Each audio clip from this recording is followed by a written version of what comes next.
Hello, this is Brian Foster. Today I'm talking about Spiritism. It is February 7th, 2022.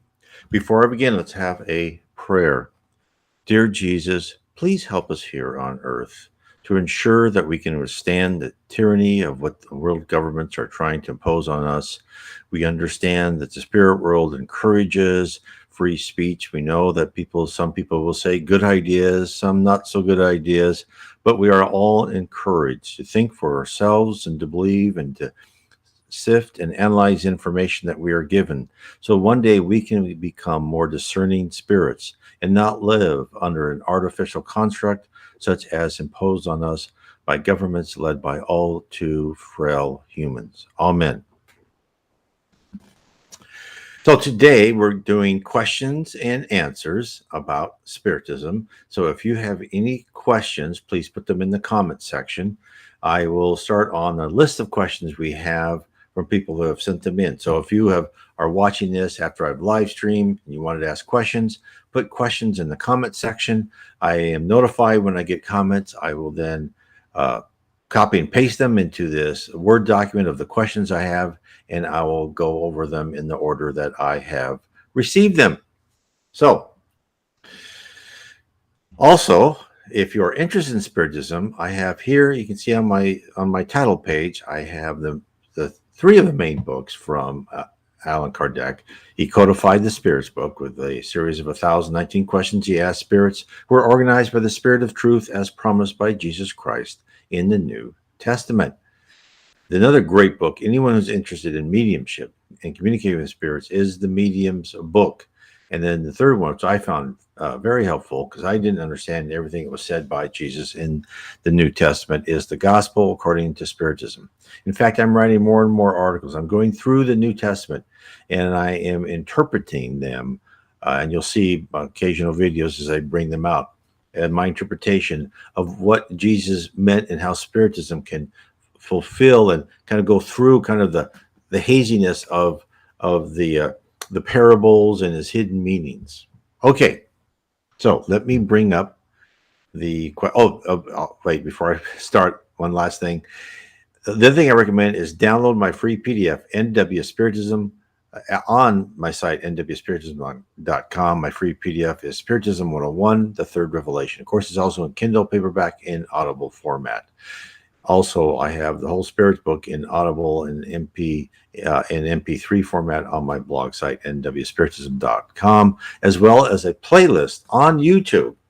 I have every chapter in the Spirits book recorded, and I read each one. So it's an Audible more type format because I just show a picture, I think, of the title page. I can't remember what I show, or the Spirits book. But I do every chapter. So you can listen to the Spirits book if that pleases you. Let's get to the questions. Okay, let me hide this. How does language work in the spirit realm? And how do spirits from one side of the world communicate and speak English to English-speaking mediums when they were, let me scroll down a bit, when they're perhaps a Roman or a Greek? So it's a great question, and let's discuss it.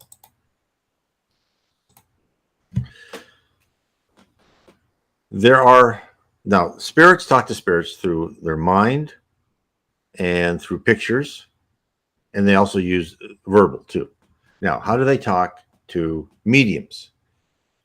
So one of the things you have to remember, some mediums, even let's say a spirit came from Rome and speaks in Latin, and that medium had in their perispirit, so their mind, right? They speak mind to mind.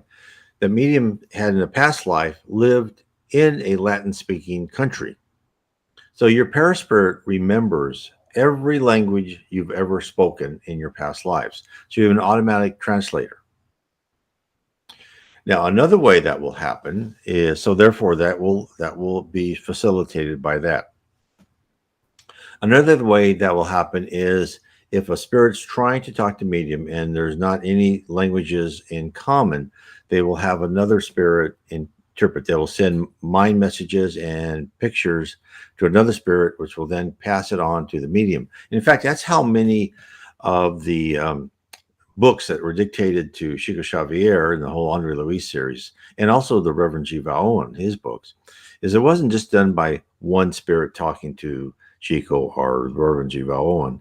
It was a group of spirits, and they used a person who seemed to have an affinity with that medium so they could communicate. And affinity means like they understood the same meanings of words. Uh, um, they both spoke either modern English or modern Portuguese, whereas it could be dictated by someone from a long time ago who hasn't been on Earth for 500 years. I know on Reverend G. Vaon, there was this spirit Arnell, who was the leader of the group.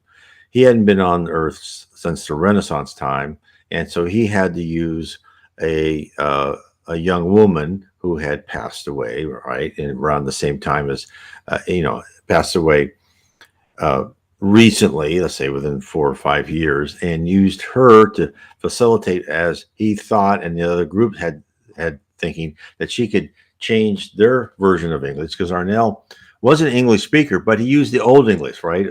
And kind of like Shakespeare's time, or actually before, but it wouldn't fit right. So of course she translated that. So that is how that would work. So I hope that answers that one. Okay. Next question. Also, before ascending to the next level of heaven, do you have to be reincarnated back to Earth in order to ascend? And I would say, as a general rule, the answer, in order to improve yourself, most spirits will say you need to reincarnate. But no, I mean, when you are ready to ascend, and that means your spiritual maturity, your love, your ability to be fraternal, charitable, loving, and caring, plus your knowledge and your wisdom, where you go through classes on those levels to understand about the spirit universe, right? How to manipulate universal matter, to create things, universal fluid, I should say, to create, houses, mountains, lakes, whatever. So there is no, and this is wonderful, and this is a wonderful thing. There is no like stern bureaucracy in the spirit world, which was saying, "Oh, you have to do this," and if you give us a form, everything has to be correct, or we're going to reject the form. No, none of that happens. I've never read anything where someone had to fill out a sheet of paper. I read where people kind of look upon kind of as an analogy, like a computer screen, to see, okay, what's the status of a person, and they look in that database. But it's all known, because your thoughts on Earth and in the spirit world, everything's recorded, everything you do. And there are much higher spirits that are always tracking and analyzing and knowing when you're ready or not. So if you go to a school, and let's say you're on one level of heaven, let's say the third level of heaven, you go to a school, and you think you're doing well on that one, and yet you're not mature, you're not, your character, personality still has some flaws that need to be done before the next level, then they would probably recommend, yes, you need to go and reincarnate. Now, it is possible to modify your character and personality in the spirit world, but what the spirits tell us, it's much more efficient to do it in the physical planet. Why is it much more? If you're in a level of heaven, you're already working in this wonderful, loving environment. You have no stress or anxiety. You're not going to lose your job. You're not going to starve to death. Your mortgage never comes due. You have no student debt, right? All of that stuff. You never get sick. It's, so you don't have any of these stresses and anxieties that cause you to do deep introspection to rip out some primitive emotions. Now, still possible, right, to modify your character and personality in the spirit world. So I'm not saying this is always, but I'm saying that to be more efficient, usually you have to reincarnate. Now, as you go up to a certain higher and higher level, there's no need to reincarnate, right? You'll just keep learning. Your character and personality is fine. Now you're just gaining new knowledge. But at those very, very high levels, they will come back to Earth or another planet on a mission, on like request from Jesus. So I'm sure spirits like Socrates, who came, what, 400 years before Christ, 2,400 years. In fact, Spiritism says he's going to come again. Same thing with Buddha, who was around the time of Socrates, let's say, give or take. So that is 2,500 years, let's say. I'm rounding up. Between incarnations on Earth, and those aren't incarnations that says, you need to improve yourself. No, those are on request for missions to high spirits. So hope that answers that question. And again, if you have any questions, please put those in the comment section. I'll be happy to those are higher priorities than what I write down. Okay, next question. What does Spiritism say about health remedies given by spirits? For example, Florida water mixed with other items as a remedy for some ailment. Is there something to this? So I don't know what Florida water is. To me, it's water from Florida, but absolutely yes. In fact, if you read the book No Solar, or you see the movie Astral City, which is a great movie, I recommend it. I look for Astral City. It's in Portuguese, but has English subtitles. It is a marvelous movie. Believe me, it's directed by the same person who directed Kardec movie on Netflix, and I recommend everyone watch. If you have Netflix, watch the Kardec movie. It's all about Allan Kardec and how he codified the Spirit's book and what he went through. So in that movie, No Solar, there, Andre Louis was a spirit who had died, and he came back, and he's, he expected his wife to be, after years, still being devastated. Of course, he comes back and sees his wife with another man, and he really has, I think, probably either a strep throat or something wrong with him, and he's pretty sick. And at first he's like, well, I'm not going to help this guy, but then he's modifying his character. No, I have to love everyone. And he goes and he gets help from another spirit, and they get natural remedies, and they put that in, and he magnetizes water to help him. Now that's kind of a spirit thing, and magnetize water. But the interesting thing is the guy who played the part of Andre Louis, when he was a child, he was very sick, and the doctors couldn't find out what was wrong with him. And so then this lady knocked on the door of his house, saying, I need to talk to your mother. I mean, I don't know, whatever, he was probably young then. So anyway, but he talked to him and said, look, this is what you need to give your son. And he was like, all natural herbs and, remedies. And she just felt this, and she told her something later. She just felt that, this woman was, was a divine messenger of some sort. And she felt, yeah, I should do this. So there's probably spirits working around her to say, this is what you should give your child. So she got all the herbs and whatever remedies it was, and gave it to the actor who was going to play Andre Louis, and he got better and was never sick with that sickness again. So the answer is yes. And in fact, the spirit world, Jesus Christ, and the spirit world under the leadership of Jesus Christ gave us all sorts of plants and herbs and spices to cure us of very many sicknesses and illnesses. And the natural, in fact, they even tell us, look, we don't recommend you eat, you should eat, very organic food if you can, right? We understand, but the best thing is to eat unadulterated food. So eat natural, and they also say you should be not eat meat. Now they don't say anything about fish, but it's like meat. Now eggs and dairy, I've not heard any spirit say anything bad about those.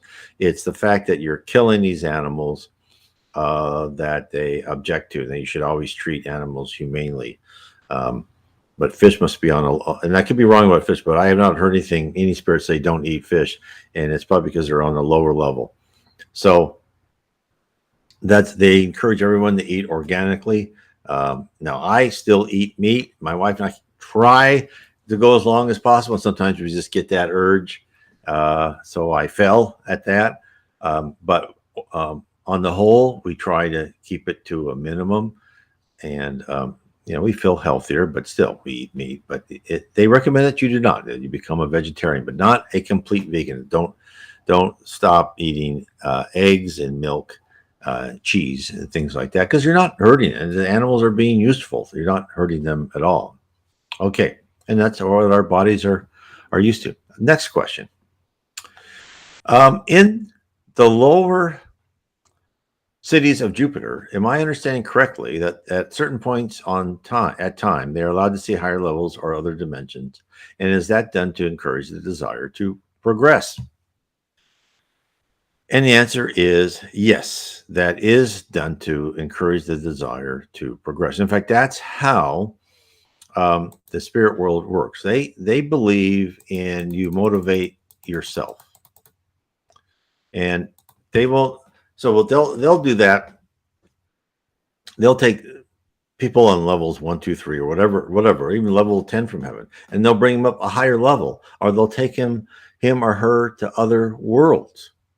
And so, like, this is what where you can come to if you put in the work. Now, there's no saying, oh, you have to go to school or you have to go to college or you have to work. You don't have to do anything. You can be at leisure if you want in the spirit world, but you don't get all the benefits. You may not be allowed to attend lectures and stuff because those are for people who are actually going to use that information. So absolutely yes, that's how the spirit world works. They don't say no, you have to do this. No, there's no mandates per se. You go at your own speed. If you don't want to, even if you don't if you're in the lower zone or the dark abyss, you have no free will as far as when you're going to be reincarnated. The higher spirits decide that for you. But if you're in heaven and you're working with your guardian angels and your spirit mentors and you plan out your life, you can delay as long or forever, right? Most people don't, to reincarnate, because I know a lot of people say, well, I don't want to incarnate again on Earth. But people incarnate again on Earth to repair and to pay for past wrongs, because that's deep in their conscience. They want to do that and repair those character flaws that enabled them to do those incorrect things, right? Perform those incorrect actions. So they will ask for that, but that is their choice. And therefore you are not, that's just up to you. If you are on the first level of heaven, you think this is perfect, you stay there at your leisure as long as you wish. That's all up to you. So this is what I was talking in my opening prayer. The spirit world wants us to have freedom to learn and rise at our own pace. The spirit world believes in the freedom of speech, a minimalist government, a government that helps people and helps the truly needy, not a government that traps people into laziness, or I would, but and most people aren't that way, I'm sure. But it's to help the ones that truly need it. But at all times, to know that you're on Earth here, not to live a life of leisure, but to work and learn, survive. Part of the being on Earth is to know how to work enough to provide your shelter and your food, and go through that, because that's just going to give you mental discipline, and right, because you're on Earth in order to rewire your brain and to use your conscience and to make sure that you're doing the right thing and you follow the set of divine laws, which is your conscience, that is embedded into each one of us by God.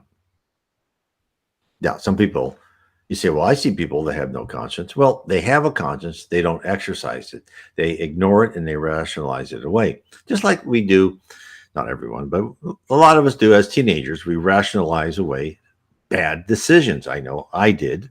And then I felt bad afterwards. And I said, I'm not going to do that again. Sometimes I still did, but eventually I learned to be a better person. It took me maybe a long time, but eventually you learn to follow your conscience. And as you mature higher and higher, you use your instinct of what is right and wrong, because your instinct is also given to you into each life.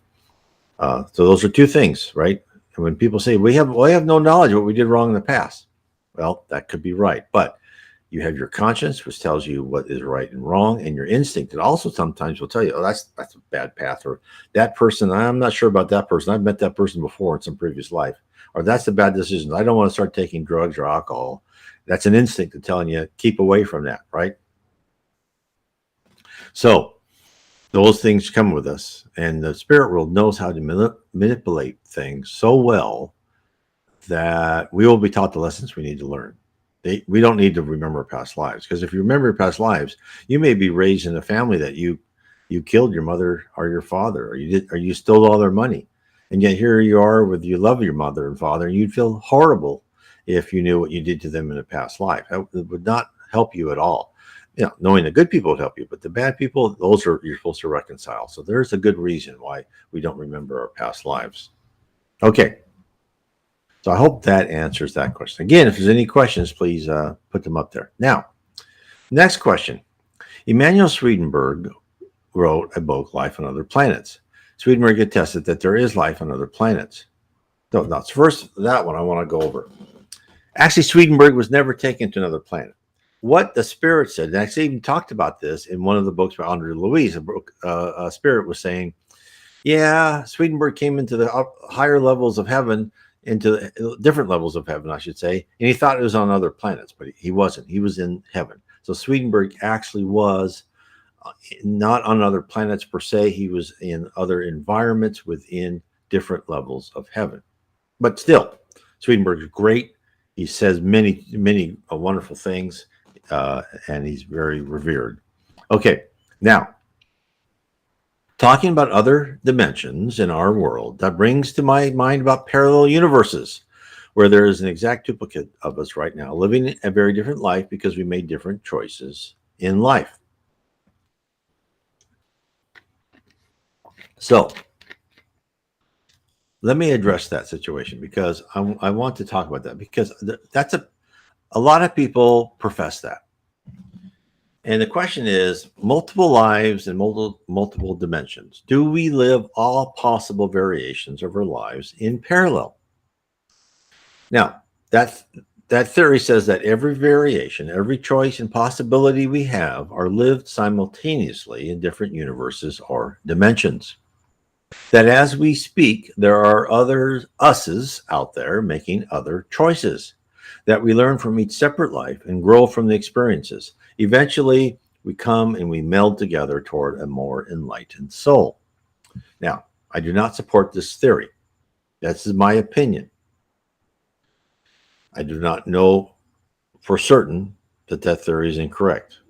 But to say right now, I think the spirit world is capable, but I don't think it's correct. Now, let me tell you why I don't think it's correct. The spirit realm, which is an unimaginably sophisticated and complex structure created by God and managed by high spirit lords like Jesus Christ, most probably have the capacity to do this, but they do not. Now, why? For the simple reason it would be an inefficient use of resources. And in fact, spirits have said, they said that, you know, we have unlimited resources, but we don't waste them, right? We make decisions based on efficient use of resources. I've read this many times. Now, let's talk about why I'm saying this. The process of reincarnation and karma implies a person travels through each life making free will choices. Some good, some bad, some smart, some dumb. And as told to us by Spiritism, their next life is designed around their performance in their last life. Let me bring up a diagram of this so people can see what I am saying. So karma is the process. Your previous life, everything's recorded, every detail. Now, results from your previous life determine your current life, right? And of course, tracking is still on. You're still being tracked. You're still being watched. Let me do it this way so you can see the whole thing. Okay, so the results from your previous life determine the plan, the trials and episodes of your current life. Then, as you finish your current life, your future life now is starting to be planned, right? Because of what was recorded in your life now, and will be used to determine your next life. So, that's how what we're told the process works. Now, is that process still valid for multiple universes in which every choice made is this, is shown and reviewed. So let me carry on with that. Let me get to, okay. So as I said, you do some good things, some bad things, right? So after a brief period in the spirit realm, you return and start your lessons again with your plan, hopefully to grow a little better each time they journey to a physical existence. Now, if when you read my books and other books, the Spirit Spoke, but my books, The Spirit Realm and Heaven and Below, and Spirits and Spirit Universe, you will find out that the amount of support that each person has during their physical trial in whatever planet, let's say on Earth, is substantial. Each had a cadre of spirits planning their life. They have an appointed guardian angel supervising, collecting metrics, and reporting on their ward's life. There are numerous spirits who are called in to influence, repair, or redirect each person's life, all with the aim to enable that spirit to improve and to become a pure spirit one day. It's all about education, edifying. So you take one life, all the resources, all that planning, you take it and you multiply it by millions upon millions, since each choice, each small step results in various scenarios for a single person. First, tracking actual progress, designing the next trials would be problematic with multiple lives. Detecting real progress where one variation of a person is doing well versus another where a person is actively failing would introduce large uncertainties in figuring out what subsequent trials to design. You are a personality, you are a character, you are a logical construct. They're going to just pull you apart and have all this things and meld you together. How does that work? How does your character come back together if you had just completely different choices? So again, what this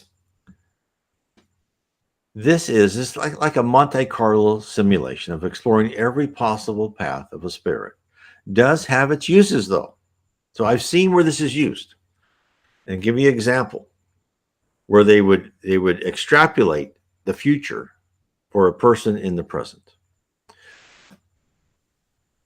That's why I say they have the capacity to do this. There was a near-death experience where a boy was severely injured. It must have been one of those rare random events.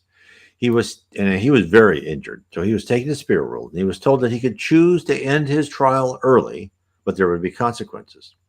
If he chose to remain on Earth, he would have to live with pain in his later life. But if he left the Earth now, his father and mother would be divorced. His sister would descend into drug use and other sad events, which would not occur if he stayed living, because he would be like the first person to actually graduate college in his family, and he would be a very positive person in that family. Now, he actually saw the consequences of staying and not staying. So these type of interpretations and Monte Carlo simulations, they can do that. But I think it's done for a specific purpose, and it may be done more ordinarily. Higher spirit. Like here, so let's talk about this. The ability to run multiple scenarios while changing a set of variables in a person's life and of those around him or her is present in the spirit realm. It is used, but I believe it is used for specific circumstances, such as showing the case, like this guy, the ramifications of a decision to a spirit, or to run through possible outcomes in designing a life blueprint for a person. Hence, I believe, and again, I'll say, I have no knowledge or proof, and so people can, certainly you can disagree with me. From any spiritual literature I've read, that exercising an exhaustive multi-life range of trials or simulations are a rare occurrence. Although in the mysterious levels above the known heavens, as reported by high spirits, this may not be the case. Maybe that's how they work everything out, and they give us one because they've already worked out all the multiples. I don't know. I mean, there's a lot to process here. So I just hope this helps people in what my idea of what could be done in the spirit realm and the lives around it, because it is a interesting question, and and it, could happen, but I think it's an inefficient use of resources, and I don't see how we would learn at a more good pace and a more solid foundation if we had that. Okay. In fact, before I start on this question, let me do this, and let me mark the ones that have been done. Otherwise, I will screw them up. So I can't forget that. Okay. Now, let's go. We'll put that here. Okay, now, question. How does Spiritism view pagan deities? Are they considered only myths, or are they considered to be real being spirits that we may call upon and work with? So, that's a good question. And there are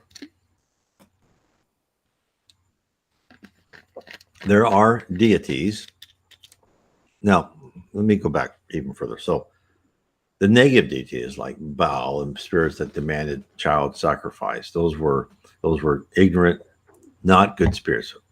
You could almost call them evil spirits, malevolent spirits, I should say, not evil. I shouldn't say use the word evil. And those they were there, right? If people believe in them, and so it could be like in the Aztecs where they had human sacrifices, and in back in the Mediterranean civilizations where they sacrifice people. Those were spirits that were there, and they were probably real spirits. Could be multiple spirits with talking to multiple priests and that whatever pagan religion that they had. They were real spirits that were that were influencing people. Now, like people like Jupiter or Zeus, right? Depending if you use Greek or Roman, Hera, Athena, Apollo. Again, they could be considered as enough people would pray to Apollo. That could have been let's say a spirit, maybe a higher spirit that would try to influence people and answer them, because you had like the Delphic prophecy, right? In other areas in the pagan world where the prophets would speak and they would kind of tell you things that could happen, and those were probably influenced by higher spirits, and they were trying their best to deliver help to people. Even in more times after Christ, there was I saw this discussed by a spirit talking to Reverend G. Owen, where there was a lot of people that would pray to Saint George, who supposedly slew the dragon. And there is a spirit that is responsible. Spirits, when people pray to Saint George, that they look at their prayers and that they answer them. So when people, let's say, used to pray to Zeus or Apollo or Jupiter, whatever you call it, or Iris, or whatever, or in the Egyptian religion, there would be a facility in heaven that would be in charge of people who prayed for that, and they would look at those prayers, analyze those prayers, and decide how they should be answered. So that's why, there was the fact that you pray, it does make a difference if you're baptized, a Christian or not a Christian, or even if you're an atheist. When you pray or you think real hard, you want to solve something, that will be analyzed through some sort of organization in the spirit world. And the same with the pagan deities is, if they, because the Romans and Greeks, they had gods for everything. They had gods for the door hinges, God for the living room. I'm exaggerating, but not by much. They had gods for everything, and they probably didn't. They probably just grouped these things together and answered them. But there were probably groups of spirits that were in charge of and answering that. Same thing with the Nordic, right? Thor and Odin and all that. It's whenever you pray, they're there. So they are. I would think I would think that sometimes there are real spirits, right? So that are associated with that. I don't think that they were real people. I think they're real spirits in charge of that, but not real people. Now, I know the Catholic religion, in other words, really pray a lot to Mary, the mother of Jesus. And Mary has this huge organization. Well, she will answer prayers and help people that come to her for help. So does other people that like Zoroaster, right? There's a lot of Zoroaster, that used to be very big. Now it's kind of shrinking a lot, but people would pray to that. And so that it was a real person. Um, so yes, spirits like Mary, Mother of Jesus, Bezer de Menendez, who was kind of started Spiritism, or I don't know what started, I'd say, but he kind of started promoting it. Um, he is in charge of a group that will that will listen to people who, pray directly to him and see how he can help. And I think probably the same thing will be happening to Chico Xavier. I think a lot of people will be addressing their thoughts and wishes to Chico Xavier, and he'll probably have some sort of organization. And so that's a fascinating thing to talk about. Just real quick, is there's the concept of NGOs, non-government organizations in the world. Like, it doesn't have to be the United Nations. There's these, like Oxfam is a non-government organization. Red Cross is a non-government organization. Goodwill. These are organizations that help people and exist to serve. The same thing is done in the spirit world. You have Mary has a huge organization, hospitals, educational facilities, outposts on all sorts of different areas helping people. And I'm sure there's, maybe if people pray in China to Confucius or Lao Tzu, I'm sure that they probably either they are their spirit organization. So there's some people may have spirits have kind of risen above and gone to other areas, but they'll still have their organization there. And they will then, if someone will say prays to Confucius, they will, that organization, let's say, for instance, I don't not know this, if Confucius is somewhere else in some other planet in very high level, because he was just a great guy, that they would still have an organization that would intercede and help those people who prayed to Confucius. So it's like, and so these are, and there's non-government organizations where people have gone to the lower zone spirits and just started helping and created outposts in a small little outpost. And then, then they bring up other spirits to help them in that outpost, and they work for that group, for that spirit. And if that spirit rises above and leaves, and that organization still exists as long as they wish to exist, they'll be helping people. They're not under like the direct command of Jesus, who, it's not like some people think God or Jesus is on the throne and they direct everything. Oh yeah, you're going to sneeze, or you're going to step in a puddle, right? No, that doesn't happen. So let's say they did that, right? And if you were a spirit and you were in the position of authority and you were told what to do all the time, would you enjoy that? No. This kind of goes with the whole question of directives from God. So what spirits have told us is that God gives very broad directives to spirits who can communicate with that deity, right? That all God.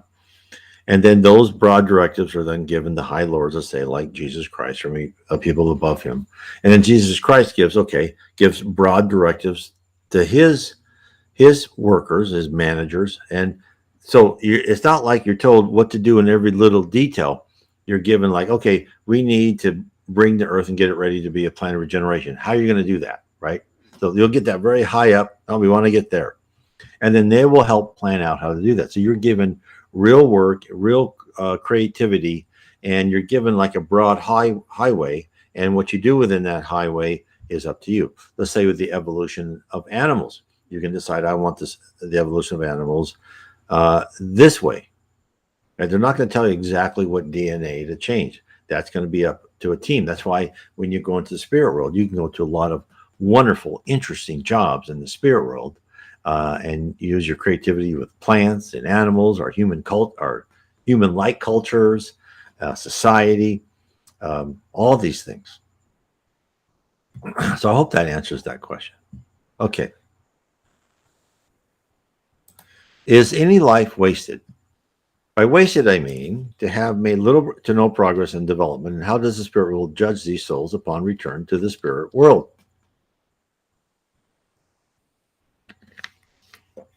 Excuse me, I had to drink some water. Okay, so there is a concept, and I think I've done this from what has been told me, and that is called parking. And that is when you live life after life and you really don't improve. And by that definition, when you're saying wasted mean little to no progress, that's what I believe.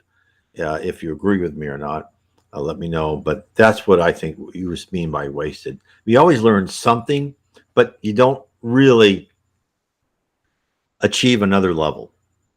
And I believe I've been told that I've failed repeatedly in the past. And that must mean that I part myself being a not very nice person and not really learning to be a better person. And in fact, that's what spirits tell us. So spirits tell us that, we think of living life after life, that we make kind of like school. After every grade, we make a little progress, right? Oh, we know more math, right? I know how to multiply. Oh, now I know how to factor. Oh, now I know how to divide. Now I know, I'm starting to do probability and statistics. You make small progress. It may be little, but you make some progress. But now remember, we have completely free will in our choices, and we're a stubborn people, right? We're on earth. So what spirits say is that when you live life after life, you start as a primitive spirit and you're just learning to start listening to your conscience, and maybe many lives you don't. And you're still doing you're doing harm to people, you're taking advantage of people, you act like a real, what. And so you're going to live life after life like this. You're just kind of like flatline parking until all of a sudden you start making a little bit of progress. Then you might park again for a while. But they say what happens is that at some time in one life, somehow they get the right trials, or you're at the right maturity at some level, that you start doing the hockey stick line of higher and higher maturity. So it's not like a step by step, and it's not like, okay, it's going to take you 3 lives to get into heaven. No, it could take you 1,000 lives, right? 10 million lives. Who knows? It's like some spirits will stay in the lower zone, are actually the dark abyss, which is a type of purgatory, right? No one's in purgatory for eternity. You rise when you are ready to rise, when you want to change your character and your attitude and be nice to other people. But I have read where some people have stayed in that area for over 10,000 years. And to think in our history, we don't even go back 10,000 years. But again, what Spiritism says, there has been cultures like Atlantis, Lemuria, and a couple others. They didn't tell us what they were. But there has been a rise of the human technology and culture, and then they were just brought back down because the technology was higher than the spirituality, and they used technology just for war and other purposes. And they said, no, you can't handle that technology, and it just like destroyed. Just like, as a good example, a smaller example, not as devastating, let's say, as Atlantis continent going under, but the Roman Empire, the whole Europe going back to the Dark Ages. They just, okay, you guys, all you wanted is slaves and money and power, and you were supposed to be this great shining city on the hill, teaching other people how to invent and do things and organize their life and follow the laws and not be corrupt. And yet you became a bad example. So we're just going to destroy you. And they did. And the spirit world can do that by placing the right or wrong people in the right places, right? So they can place like the good emperor or the good king, and they can make sure his son or his daughter is a good queen or whatever, good prince, princess, or they can place complete incompetence as being their next child or the next person in power, and they can destroy it. it shows you the um, what can happen. So very interesting, is it not? Okay. What is another question? What is the spiritist view on test tube babies, manipulation of DNA to negate disease and changing of one's gender? Thank you. Okay. You know, first of all, the spiritist view on ever-ending life is you don't do that, right? Anything of taking away babies from the mother's womb is not a good thing to do, because conception starts at life starts at conception, I should say. Now, test tube babies. I believe that a lot of this, the spirit world understands what we are doing scientifically. Now, if you are um, trying to manipulate gender while it's still in the womb, I believe that is probably not a good thing, because that baby's coming here to be a male or a female for a purpose as one of their trials. But if the science advances that you manipulate DNA to mitigate disease and you do positive effects, that's, I think, perfectly fine.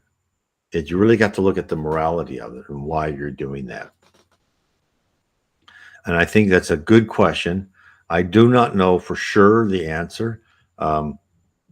I do believe that is, but they understand it. It's like when they send people to Earth who have an illness, and they'll know that illness can be cured by scientific methods at when that person gets that illness at whatever time in their life, or it cannot be cured.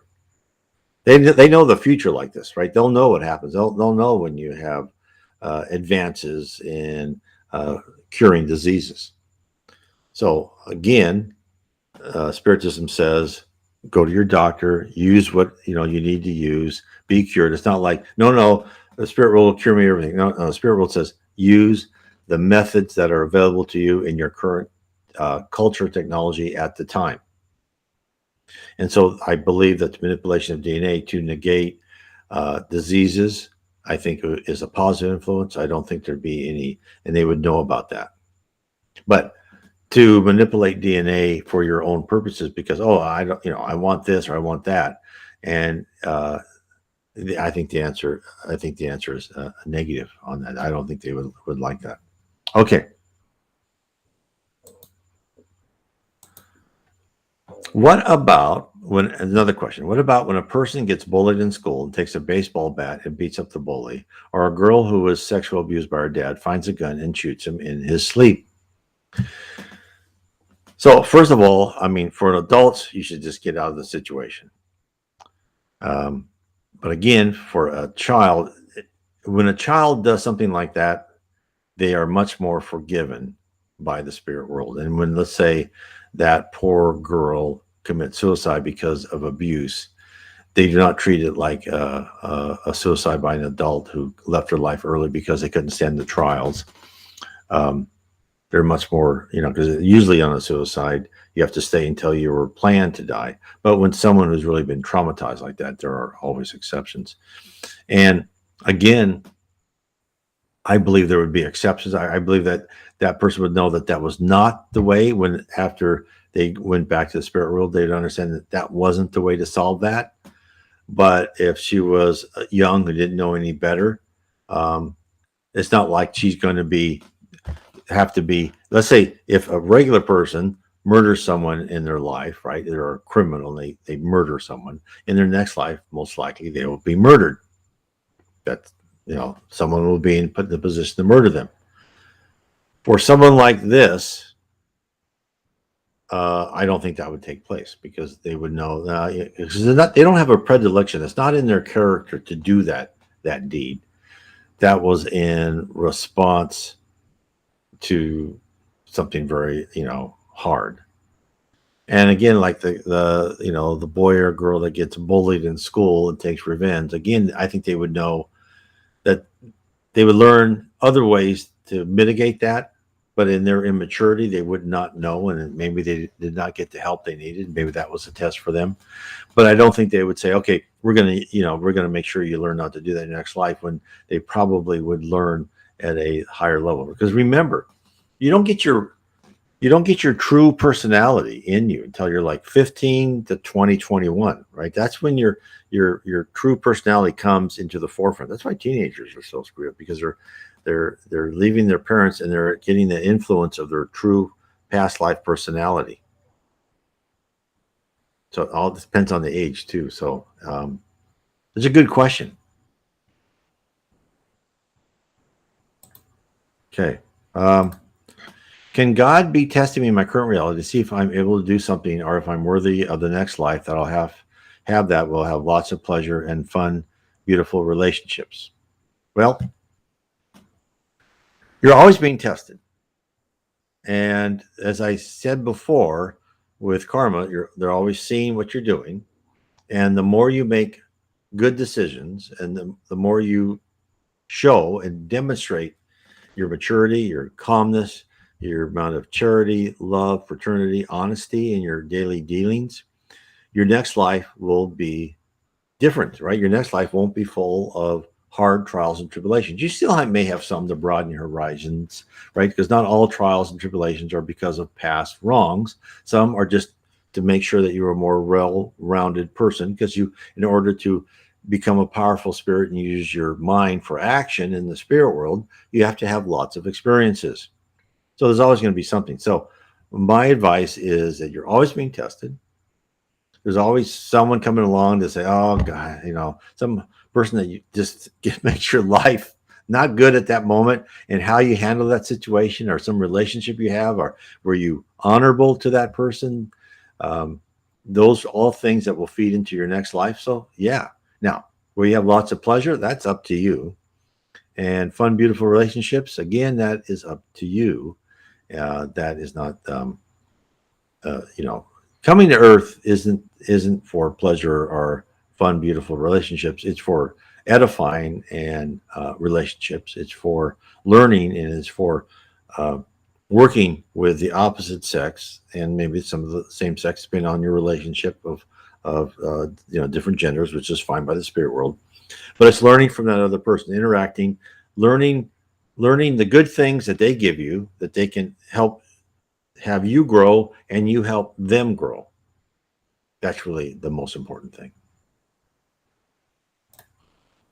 What type of spiritual trials would people who have mental illness like schizophrenia go through in reality or in the world right now? So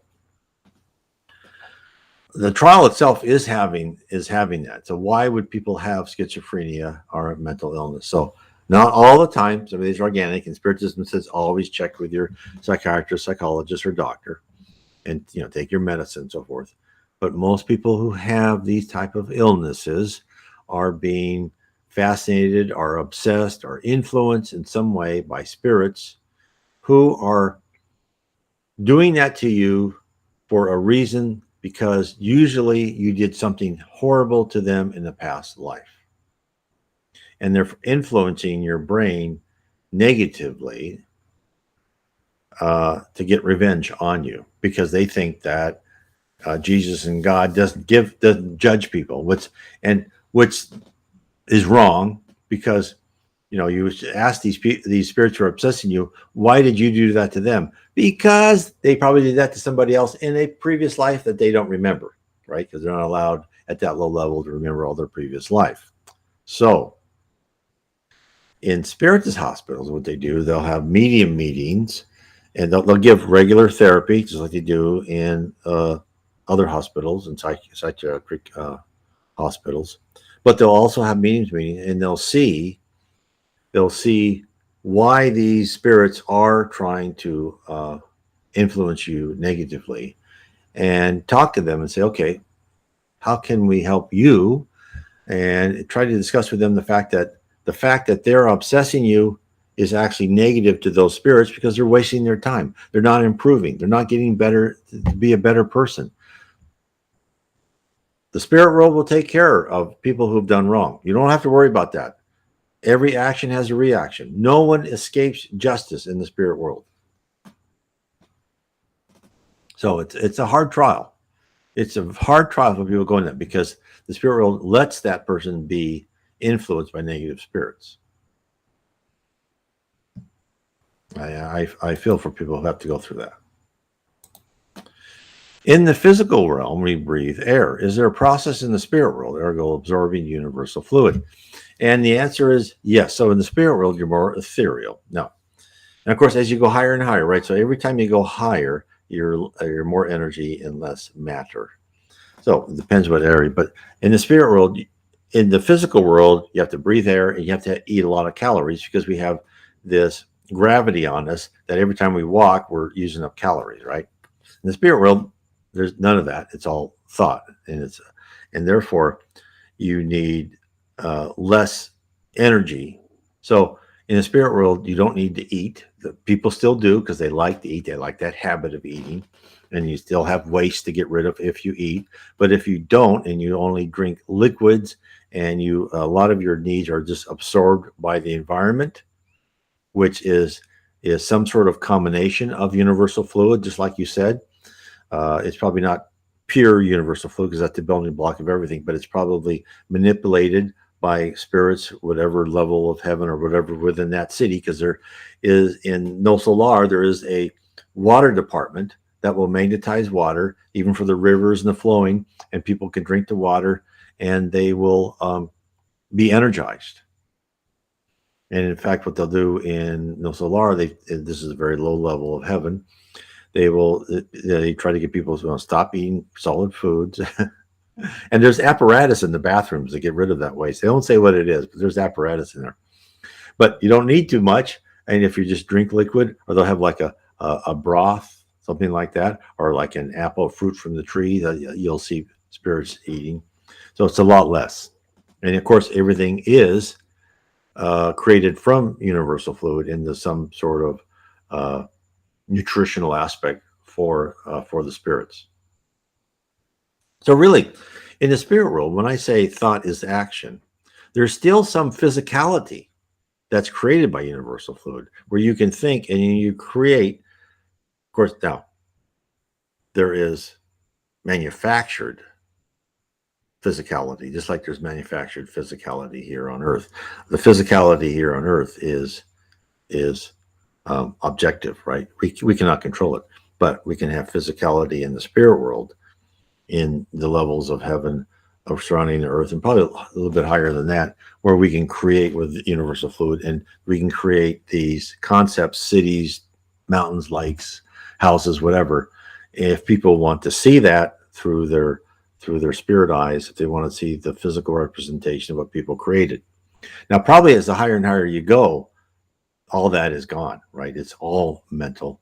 But I don't know that for sure, but it sure would be interesting. Okay. Do you think, another question, do you think Christianity has been corrupted? Oh, absolutely. The spirit world has thought Christianity has been corrupted. And in fact, the spirit world sent one of the apostles of Jesus, they don't say who, to become St. Francis of Assisi. And if you know St. Francis of Assisi, he was very giving. He helped the poor. He lived very poorly. And he tried to show the Catholic Church what you should be, right? The Spiritism and the spirit world says, why are you building these giant edifices? You should be helping people. You don't need these beautiful churches. They're beautiful. I grant them that. They're beautiful churches, like St. Peter's Basilica is gorgeous, right? But you don't need that. You're supposed to help people grow, mature, become better people. So yes, it has been corrupted. Okay.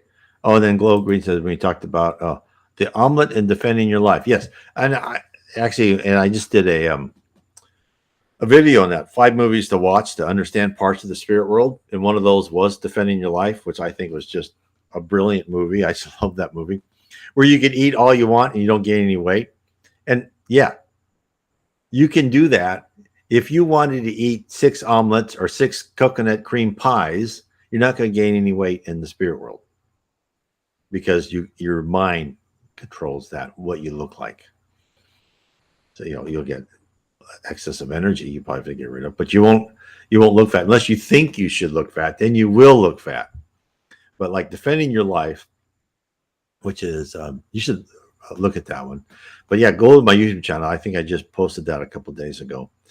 Um, just fascinating. And they did the whole thing of the reincarnation, the past life pavilion, which is brilliant, right? And even the fact that some people who died, went to better hotels and were treated a little bit differently than other people who died, and depended on their level of spiritual maturity, kind of there. And again, that's true in the spirit world, right? The better you act, the more you are received, and more you're helped, right? And it's just what Jesus said: the more given, the more will be expected of you. So these people did of what they had to do, given that their higher level of spiritual maturity. So yes, okay. Um, what has happened to you if you are hallucinating and living in reality, but you are hearing people's voices and feeling people touch you that you can't see in the hallucinated reality? And that person is most probably being influenced by spirits.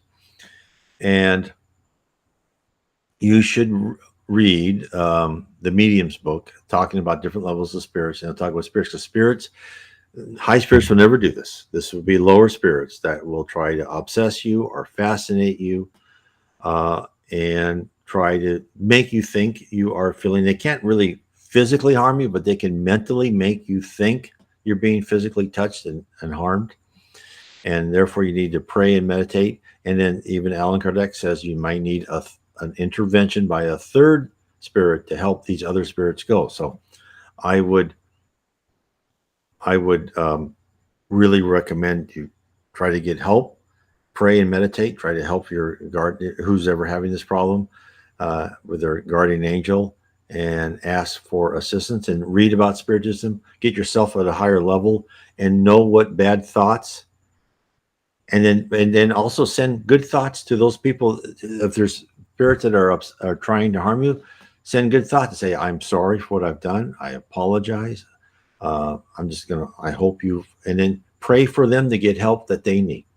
That's very effective. So is everyone in the spirit realm healthy and fit? Yes.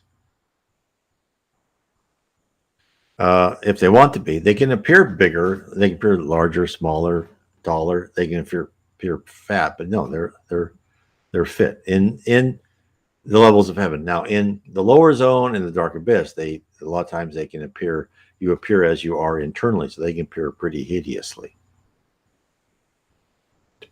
So in the lower zones, there's a lot. And in the lower zones, a dominant spirit can make you into the shape of a horse or like a chair or a couch.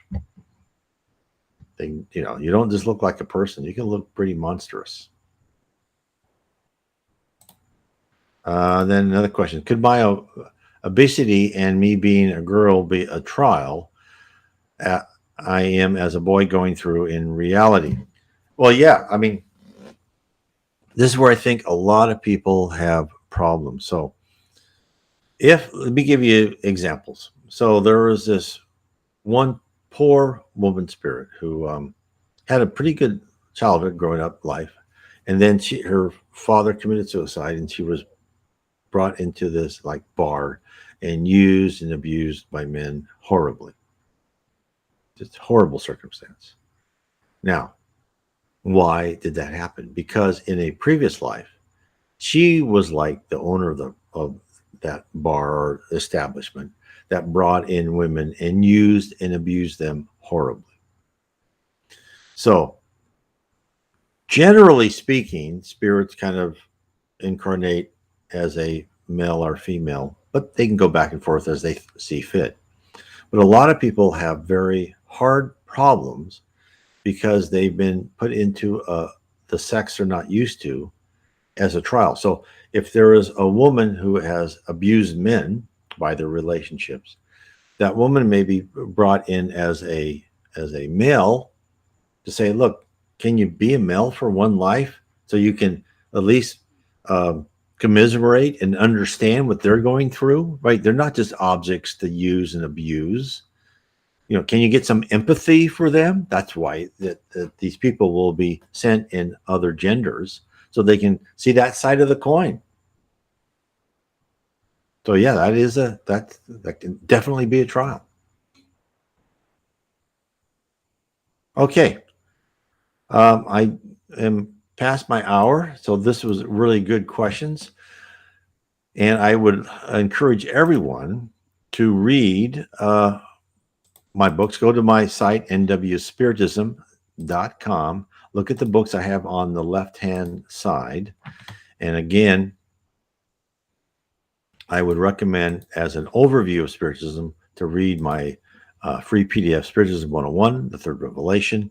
And then also, if you want to get deeper into all this, is to read The Spirit Realm. Spiritism has revealed the reality of our existence.